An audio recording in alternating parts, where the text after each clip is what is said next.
Hey guys, I hope you're enjoying the series so far and are getting a lot out of it. I know today we had the budgeting video up there and so after I was all done, I figured I would create this short video for those of you who wanted more of a visual example of putting together a budget. And so this is the way that I did it, and I hope that maybe it helps you kind of get more of an idea of how you're going to put together yours. Now remember, the whole point of budgeting is to tell your money where to go.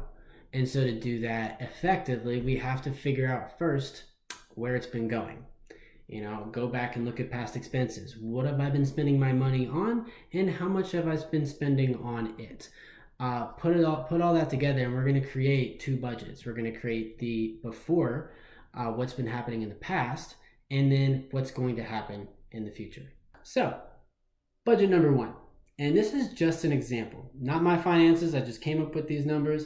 Um, yeah, I'm going to walk through this with you on my screen. I'm looking at a fan, and even though it looks like I'm looking at the budget, that's just weird. So, anyways, I've got my income up there. I've got my fixed expenses. I've got my variable expenses. And I also put in there the debts that I owe and how much I need to pay on those monthly, and then a box for my savings. As you can see, that is empty because I have no goals at this point.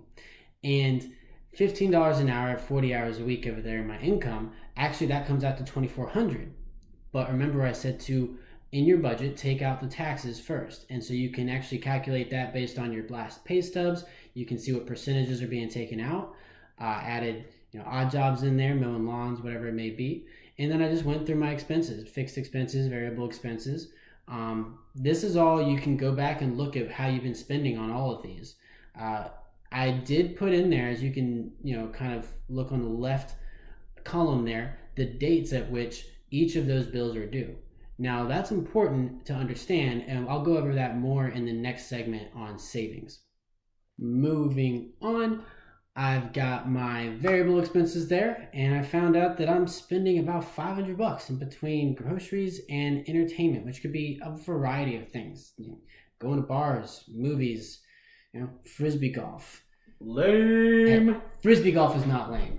I will throw a frisbee driver at your face. Sorry. And so the last thing there is the debt category.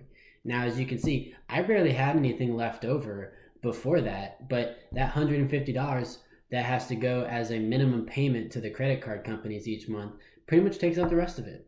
And then I'm left with $20 to go towards my future, which doesn't exactly do a lot. So let's look at the next one. And so here it is. This is the budget where somebody has set their goals and they're going to hit those goals. Their priorities are straight. They're not going to just go, have fun right now. They're going to prioritize their success in the future. And yes, expenses had to go down. I'm going to talk more about in the next segment how to save money and how to lower your expenses. But $300 a month, that's not necessary for going towards entertainment. So we lowered it down to $100. And so here's what I really wanted to show you. And this is the cool part about financial literacy and how money flows.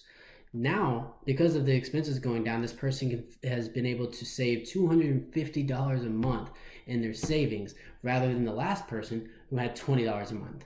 So putting it in perspective, 6 months from now, one person's going to have 120. The other's going to have 1,500. Now, I don't know about you, but I'd rather be the person with $1,500 in my savings account than the one with 120. And I haven't even mentioned the debt side yet. This person was able to, instead of paying $60 towards that $1,300, he's able to pay now $200 towards that $1,300. Now, what does that mean? That means that $1,300 debt is going to be paid off in 6.5 months rather than being paid off in 25 months. That's a big difference. And then that $200 is going to be able to go towards something else. And this is how money flows. This is how financial literacy can affect your life and change your life. So I hope this helped. If there's any other questions that you might have, put them on the Fathers First webpage and they can get sent over to me. But I'll see you next time.